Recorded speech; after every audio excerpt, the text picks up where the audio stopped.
IC 해체하고 불법 이민자 전면 수용하자. 미국을 뒤흔드는 이민 논쟁의 진실. 여러분, 지금 미국 전역에서 IC 해체를 요구하는 시위가 확산되고 있습니다.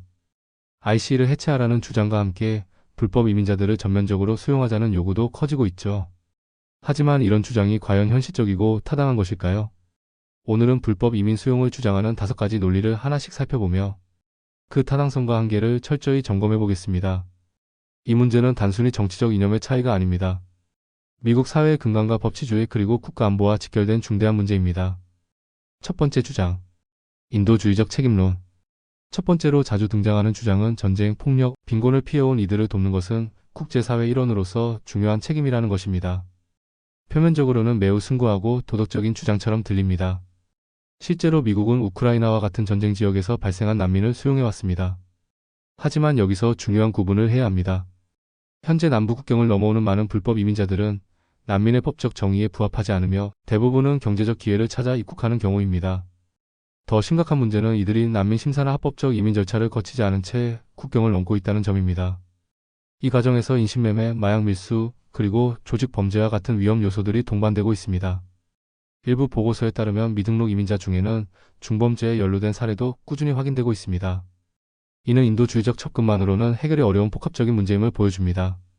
진정한 인도주의는 법과 질서 안에서 체계적으로 이루어져야 하는 것 아닐까요? 두 번째 주장. 이민자의 나라론. 두 번째로 흔히 듣는 주장은 미국은 이민자의 나라다라는 것입니다. 이 말 자체는 틀리지 않습니다. 하지만 이는 합법적 이민이라는 전제하에 성립되는 말입니다. 미국의 발전은 미국의 법을 존중하고 정해진 절차를 거친 이민자들에 의해 이루어졌습니다. 앨리스 아일랜드를 통해 입국한 수많은 이민자들, 그들은 모두 당시의 법적 절차를 따랐습니다. 국경을 무단으로 넘는 사람들에게 같은 논리를 적용하는 것은 역사적 맥락을 왜곡하는 것이며 합법과 불법의 경계를 흐리는 위험한 발상입니다. 법의 절차를 지킨 사람과 그렇지 않은 사람을 동일선상에 두는 것은 법치주의를 약화시키는 결과를 낳습니다. 세 번째 주장. 경제적 기여론. 세 번째는 경제적 기여라는 논리입니다. 불법 이민자들도 일을 하고 세금을 내며 경제에 기여한다는 주장이죠. 일부 불법 이민자들이 저임금 노동시장에 진입하거나 세금을 납부하는 경우도 있는 것은 사실입니다. 하지만 동시에 교육, 의료, 복지 등 공공자원을 소비하면서 지역 정부에 큰 재정적 부담을 주고 있다는 점도 간과할 수 없습니다. 더 심각한 문제는 이들이 저소득층의 일자리를 대체하며 임금 하락을 유도하여 미국 내 취업 경쟁을 심화시키고 있다는 점입니다. 합법적으로 거주하는 저소득층 미국인들과 합법 이민자들이 가장 직접적인 피해를 보고 있습니다. 결국 불법 이민자의 경제활동을 기여라고 부르며 정당화 근거로 삼으려는 시도는 미국이 법적 질서를 포기하고 불법 이민자들에게 경제를 의존하겠다는 모순된 주장이 됩니다. 네 번째 주장. 장기 거주자 보호론. 네 번째는 시민권 없는 장기 거주자 보호 논리입니다.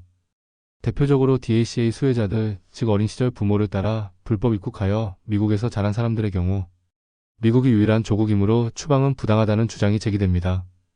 이들의 상황에 대해서는 충분히 공감할 수 있습니다. 본인의 선택이 아니었으니까요. 하지만 이들의 체류는 어디까지나 임시적인 행정명령에 근거한 것이며 법적 기반은 여전히 취약합니다. 미국은 법 위에 세워진 나라입니다. 불법 입국의 책임은 부모에게 있으며 이를 이유로 불법 체류를 정당화하기 시작하면 이민법 자체가 무력화됩니다. DACA 역시 임시조치일 뿐이며 이를 영구화하려면 반드시 의회 입법이 필요합니다. 다섯 번째 주장. 국경 단속 무용론. 다섯 번째는 국경 단속은 효과 없고 비인도적이라는 주장입니다. 하지만 이는 현실과 전혀 맞지 않습니다. 트럼프 행정부 시절 시행된 물리적 장벽 건설과 단속 강화 조치 이후 불법 이민은 실질적으로 감소했습니다. 반대로 바이든 행정부 초기 단속 완화 정책 이후 국경 통과 시도가 급증한 것도 명백한 사실입니다. 경찰이 있다고 범죄가 완전히 사라지지는 않지만 없다면 범죄가 증가하는 것처럼 국경 단속 역시 사회 안정성 유지에 필수적입니다. 이런 상황에서 오히려 단속을 약화시키는 것은 결과적으로 더 많은 불법 입국을 부추기는 꼴입니다. 현실을 직시해야 할 때. 그렇다면 이 모든 논쟁의 핵심은 무엇일까요? 바로 법치주의와 국가주권의 문제입니다. 미국 내 합법 이민자들과 시민들, 특히 라틴계 유권자들조차 이 문제에 대해 복잡한 시각을 가지고 있습니다. 2024년 대선에서 라틴계 유권자 중 약 48%가 트럼프를 지지한 것은 단순한 정치적 선택이 아니라 법과 질서의 중요성을 절실히 인식한 결과입니다. 합법적으로 이민 온 라틴계 미국인들이 불법 이민을 반대하는 이유는 명확합니다. 자신들이 거친 힘든 과정과 절차를 무시하는 것에 대한 불공정함을 느끼기 때문입니다.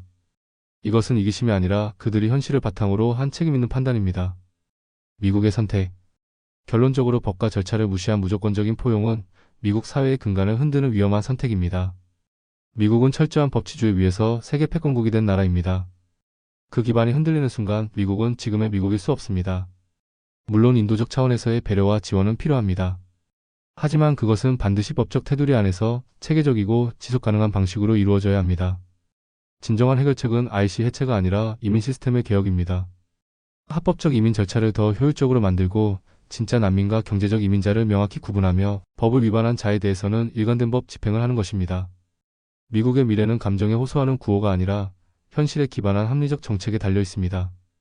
여러분은 어떻게 생각하시나요? 영상이 유익했다면 구독과 좋아요 부탁드립니다. 감사합니다.